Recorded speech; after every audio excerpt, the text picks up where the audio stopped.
Ini menunjukkan betapa konsolidasi kekuatan hari ini tidak sekuat 10 tahun yang lalu. Jaring pengamannya itu meleleh satu persatu. Ini menunjukkan satu hipotesa bahwa ketika seseorang tak lagi menjadi pejabat publik, dia hanya tinggal nunggu waktu bahwa di akhir masa jabatan kekuatan politiknya, secara perlahan dia itu akan tak lagi dikenang oleh publik secara umum. Itu pertama ya. Assalamualaikum teman-teman, kembali lagi di channel Heru MK.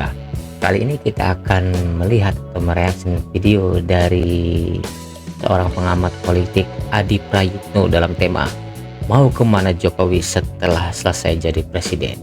Oke teman-teman, gak usah banyak basa-basi, kita langsung lihat saja ke videonya teman-teman. Dulu yang dikritik cuman Jokowi dan kebijakan politiknya, tapi 2 bulan 3 bulan ini yang dikritik itu adalah keluarga inti Pak Jokowi. Bisa dibayangkan, soal roti harganya 400 jadi ramai. Private jet yang tidak lolos macam-macam, misalnya dia sering ke Solo, itu kan foto-foto eksklusif Bang. Rakyat biasa seperti saya, cuman dosen dan petani, nggak mungkin mendapatkan akses foto-foto yang sifatnya eksklusif. Itu pasti bocor dan netes dari dalam.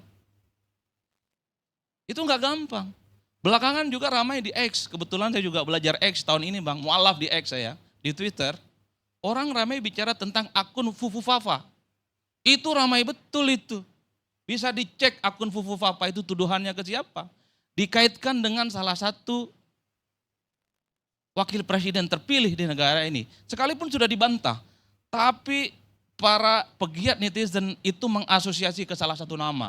Dan isinya, Masya Allah itu. Kritik. Wakil presiden kan cuma satu, bukan salah satu. Abang lah tafsirkan itu. Dan akun Fufu Fafa itu screenshotnya luar biasa betul. Prabowo dihabisin, dikritik. Para artis, PKS, semua kelompok-kelompok kritis saat itu dihabisin Bang. Dan itu ramai. Ini menunjukkan betapa konsolidasi kekuatan hari ini tidak sekuat 10 tahun yang lalu. Jaring pengamannya itu meleleh satu persatu. Ini menunjukkan satu hipotesa bahwa ketika seseorang tak lagi menjadi pejabat publik, dia hanya tinggal nunggu waktu bahwa di akhir masa jabatan kekuatan politiknya, secara perlahan dia itu akan tak lagi dikenang oleh publik secara umum. Itu pertama ya. Nah, yang kedua, yang ketiga, lalu apa what's next lah bagi Pak Jokowi setelah tak jadi presiden? Pilihannya bagi saya, kalau Pak Jokowi membiarkan para kritikusnya itu membabi buta dan akan muncul partai politik, kelompok-kelompok civil society yang kritis akan fight back, nyerang secara terbuka tanpa ada yang memberikan backing politik ke Pak Jokowi, maka Pak Jokowi cukup pulang ke Solo, tinggal di Karanganyar, di tanahnya yang luas. Tapi kalau ada harapan, serangan-serangan publik ke depan itu semakin masif, semakin intensif, maka wajib hukumnya bagi Pak Jokowi harus punya sandaran politik yang kuat. Karena ke depan yang dibicarakan orang itu bukan soal approval rating lagi, bukan soal ada anaknya jadi wapres, bukan soal menantunya jadi gubernur, bukan itu lagi. Tapi dosa-dosa politik Pak Jokowi akan dihitung dan diakumulasi selama 10 tahun dan akan muncul serangan-serangan balik. Di situ yang paling nyata pasti PDIP. Di situ juga ada kalangan mahasiswa. Di situ ada kalangan kelompok-kelompok civil society. Di situ adalah kelompok-kelompok para pendukung Jokowi yang kecewa hari ini, Pak.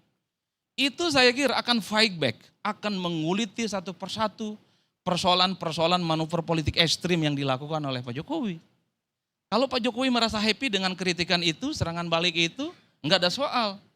Cuman kalau serangan politik yang kemudian muncul itu sangat ekstrim, dia itu mengakar kemana-mana serangan politiknya sampai keluarga besarnya, tentu Pak Jokowi itu butuh sandaran politik yang kuat. Bagi saya, Dewan Pertimbangan Agung itu tidak punya backup politik yang solid. Satu-satunya backup yang solid adalah bagaimana Pak Jokowi menjadi bagian dari partai yang kuat. Kalau tidak di Golkar, ya Gerindra. Karena kalau hanya mengandalkan Projo, kalau hanya mengandalkan PSI, saya kira akan babak belur Bang. Per hari ini sekalipun perang narasi terkait dengan serangan-serangan ke Jokowi dan keluarga besarnya, keok mereka di medsos. Gak ada yang pasang badan. Projo tak ada pasang badan. PSI tak ada pasang badan.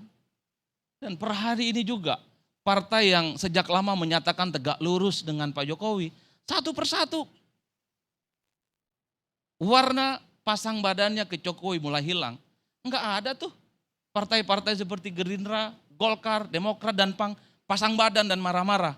Ketika akun Fufofapa, ketika Mas Kaisang dan yang lainnya dikritik, enggak ada. Yang bela itu cuma kawan-kawan Projo dan PSI. Ini kan menunjukkan bahwa pesona kebintangan Pak Presiden secara perlahan tinggal nunggu 1 bulan 8 hari. Itu judul diskusi kita. Akan sirna, ini masih jadi presiden. Apalagi tak jadi presiden. Oleh karena itu bagi saya, ini sebagai support kepada Pak Presiden Jokowi. Tak ada cara lain untuk mengantisipasi serangan-serangan balik yang saya kira cukup menukik. Satu-satunya cara adalah harus menjadi bagian dari partai politik yang kuat. Entah itu Golkar ataupun Gerindra. Hanya partai ini yang saya kira punya instrumen, punya aktivis, punya jejaring politik yang saya kira akan mampu menghadapi serangan-serangan secara masif dan agresif selama Pak Jokowi setelah tak lagi jadi presiden. Oleh karena itu semua sangat tergantung Pak Jokowi. Pada akhirnya Pak Jokowi itu akan dipertaruhkan dengan satu istilah yang saya kira disebut dengan notorius ataupun populer setelah tak lagi jadi presiden. Ini sangat tergantung bagaimana para pendukung dan diskursus publik yang muncul. Kalau Pak Jokowi punya backup politik yang solid, entah itu dari partai, dari instrumen-instrumen yang lain, bahwa semua legasi Pak Jokowi ini akan harum, maka Pak Jokowi akan dikenal sebagai orang yang sangat populer. Infrastruktur oke, bansos oke, manuver politiknya mantap. Tentu harus dibangun diskursusnya dengan para supporter-supporter politik yang kuat. Tapi sebaliknya, kalau supporter politiknya tidak kuat, maka yang akan terjadi adalah notorius. Pak Jokowi memang terkenal, tapi terkenal keburukannya. Yang dicicil itu adalah soal politik dinasti, keluarga besarnya yang tidak sederhana, hidupnya sangat elitis dan seterusnya dan seterusnya.